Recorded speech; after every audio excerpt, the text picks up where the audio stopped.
Alright guys, what's up? We're just doing some test runs here, so this won't be as post-edited. I'll try to throw some music on it or something, but what's up, man? I wanted to kind of start dialoguing and just getting the camera rolling on one of the things I had talked about recently in my posts. Now, I know a lot of people look into the conscious hip-hop brand and the culture of what I have going on, and you see it's music, it's art, it's lifestyle, it's the gospel, and all that.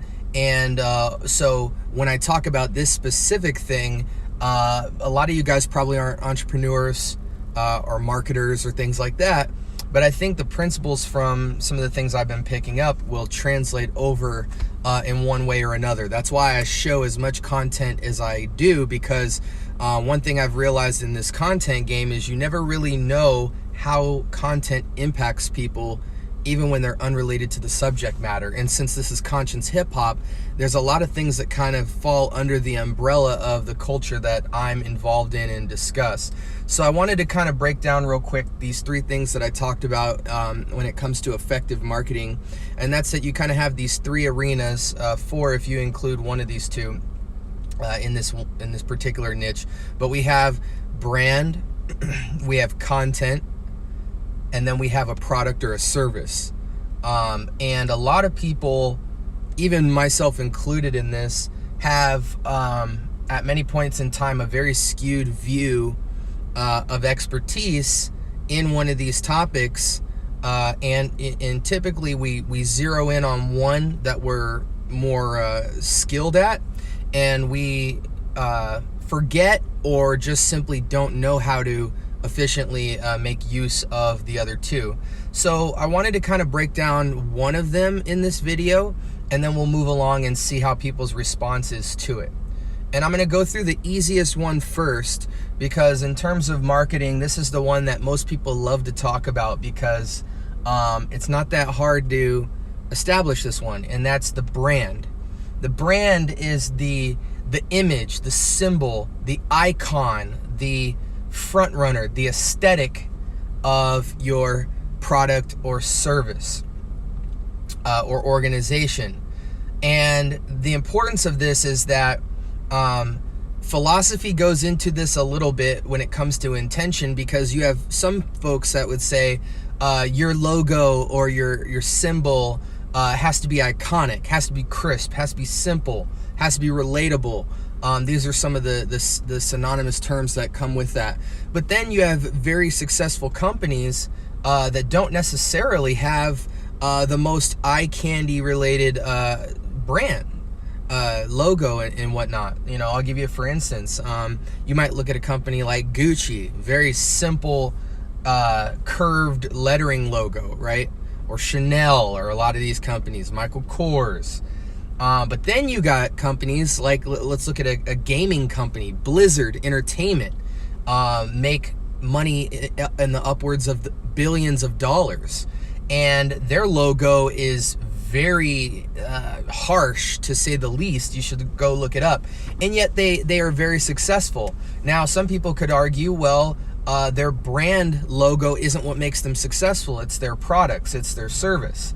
And you could argue a case for that, but nonetheless, it's important as we talk about these things that we're not writing a kind of hard-edged rubric when we define these things and discuss these things, but rather we're making a kind of vague but somewhat clear target that we're shooting for, and talking about the successes and failures of them, because a lot of people get success with their business, product, and service through various means. And so my job in kind of educating folks on that is to just talk about them. So let's talk a little bit about the logo, the brand, the identity, and what are things you should think through when creating the brand.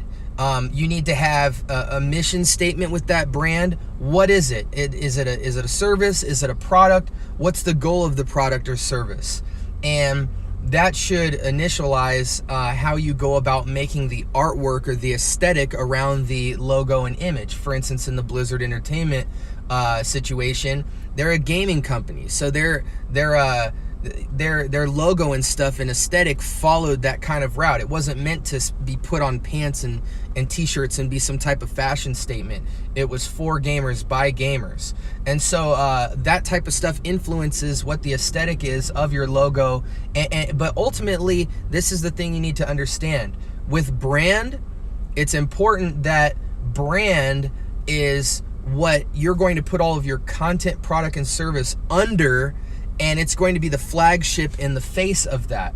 So the things that need to be considered when making it is, what is my product? What is my service? Who is the audience that it serves? What's the demographic of the consumer? Who are you? And how do you influence the company itself and the design and the aesthetic of the company? What are the things that you value? And then you kind of reach out externally and look at all of the different resources in the aesthetic of that field that you're in and begin to kind of narrow down on the identity of your company. But it's important to understand this.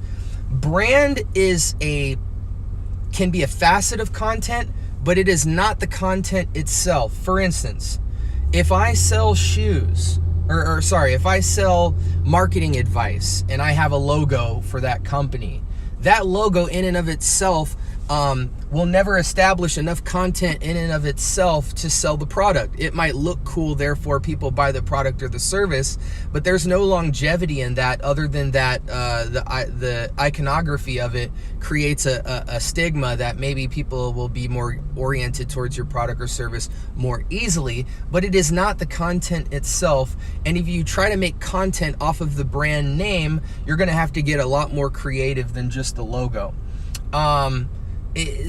Branding is probably one of the easiest things to do because it just requires getting a logo or an aesthetic and rolling with it.